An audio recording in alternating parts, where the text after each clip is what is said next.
on Iran's shadow fleet of oil vessels as the president sends Iran a stern warning. Listen. We have an armada. We have a massive fleet heading in that direction, and maybe we won't have to use it. We'll see. The U.S. is building up its military presence in the Middle East ahead of a possible attack, and more ships are expected to be on the way. Let's bring in Dr. Kanta Ahmed. She's a senior fellow at the Independent Women's Forum and member of the Council on Foreign Relations. Good morning, Kanta. Thanks for joining us. You know, as we see this build up and these sanctions being added, where do you see this heading? We're days away from, I think, an extraordinary strike. We don't move these kinds of assets for a vanity project.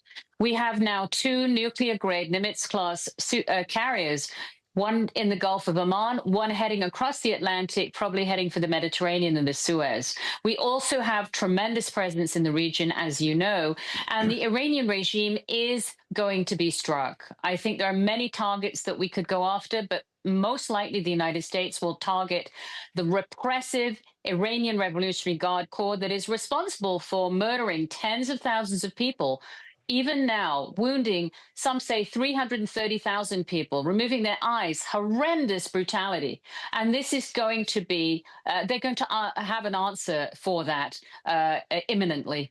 You know, Kanta, we've had Moj Madara, an Iranian American activist, on the show last weekend. I stayed in contact with her. She says the numbers of dead is in the tens of thousands. We don't have an exact one. And I also was following your headline in the piece from the Telegraph yesterday, where you're talking about the West's silence on Iran is the latest warning of Islamist growing power. Inside, you wrote, Iranians must endure a double tragedy, the crushing of their dreams by the regime and the shameful hypocrisy of Western progressives. And yet, you know, when you put the full context in this, Kanta, you have a whole generation who have known nothing but Islamic regime oppression.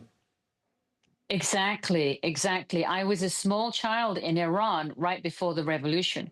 And so to see that this has continued almost 50 years is unacceptable. In this day and age, when we're so connected, there's a huge communications blackout on Iran precisely to prevent people from knowing what's going on. And our youth here also does not understand. This is a noble, civilized, ancient people. They have so much to contribute to the world, and their time for lifting their regime has come. They are doing that themselves, but the United States is going to assist by eliminating their repressive security and brutal besiege thugs and others. And I think also from the position of the carriers, we're going for economic warfare as well. We're going to be targeting Iran's capability of exporting oil. I think there's going to be many developments very soon. And you know, Kanta, I want to pivot a little bit to this. This administration is really taking the gloves to ISIS, which is a growing presence, as we are now seeing. The U.S., though, says that they will no longer rely on Kurdish-led forces in the fight against ISIS, urging the Syrian government to take over the country's fight against the Islamic terrorist state.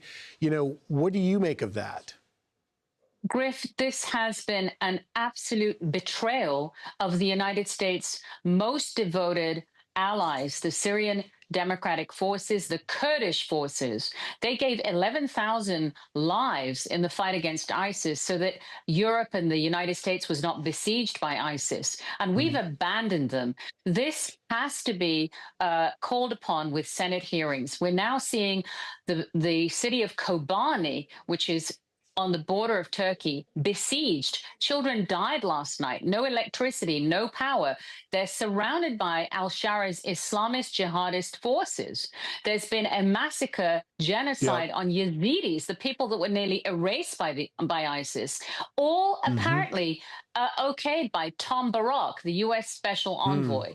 We need to listen to Senator Lindsey Graham. There needs to be Senate hearings on this. The United States must immediately impose a no-fly zone over northeast Syria, home to Christians, Yazidis, Kurds, and we cannot abandon these allies and allow Turkey to have its whim at eradicating these minorities. This is a disgrace.